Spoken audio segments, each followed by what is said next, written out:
Okay, so the bench press, barbell bench press, dumbbell bench press, these kind of cues are going to kind of apply to all of those, whether from the bench or if you're on the ground doing a floor press. It's still going to be similar with your setup here. But if you're at the bar here, as far as the height that you want from the unracking position, this could be a little bit higher for me, but I want it to be in such a position where, I'm not locked out with my elbows, but my arms are able to kind of unrack it without having to push up. So ideally, about right here, for me, would be the ideal place to unrack it. It's gonna be safer, it's gonna feel better on the shoulders when you lift it up. What I want you to do when you're getting set up here to unrack it from the bar, from the rack here, is think about squeezing an orange in your armpit. I want you to pack your shoulders, squeeze an orange in the armpit.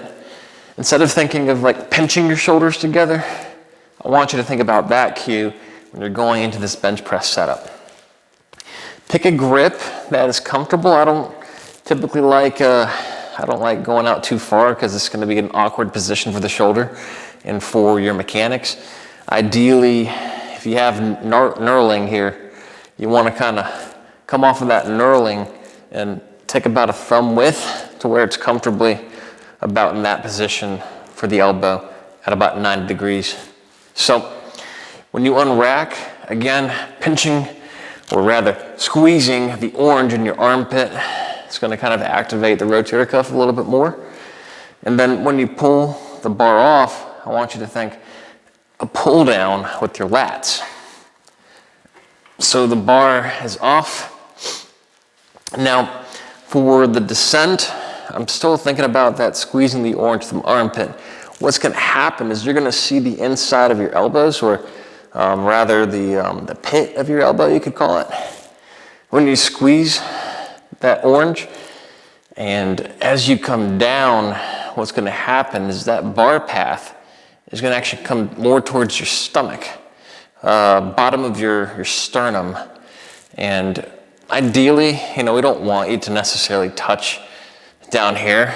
It's a lot of motion for the shoulder. If that's what you feel comfortable with, go ahead. But ideally, for mechanics here, we're going to 90 here at the elbow and kind of 90 at the shoulder right here.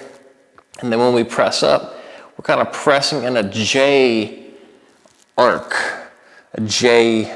motion. So we're in this position and we're pressing up to where we're about chin level. We don't want it to go too far to where you feel unstable when you're bringing it back up. So the way it looks together, squeezing that orange, bringing it down right there, and then pressing back up. And so that's the basic techniques for bench press. Things to watch out for: I don't want you to arch your back. You may see power lifters or people that move a lot of weight at the gym doing this number where they're really getting arched up to essentially decrease the space between their contact point, their chest, and the bar. Is that ideal? Not really. It can put a lot of stress into the back. It can put a lot of stress in a lot of different areas that you don't want it to be. And frankly, I want you to squeeze your glutes here at the setup.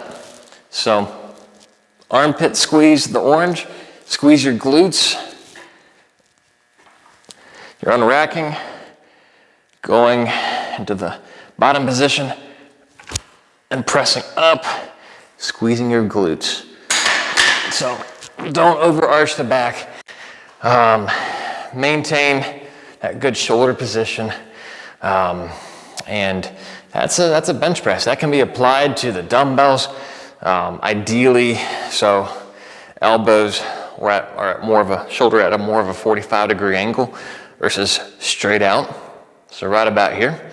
You can apply it to dumbbells, kettlebells, And really even push-ups do the same principle of kind of screwing the arms in or squeezing an orange in your armpit. So that's a bench press, the bench press technique that we're looking for to help your shoulders not have any issues with and making sure we dial in mechanics as you get stronger, that when you go up with those numbers that you're still going to be protecting yourself, taking care of yourself.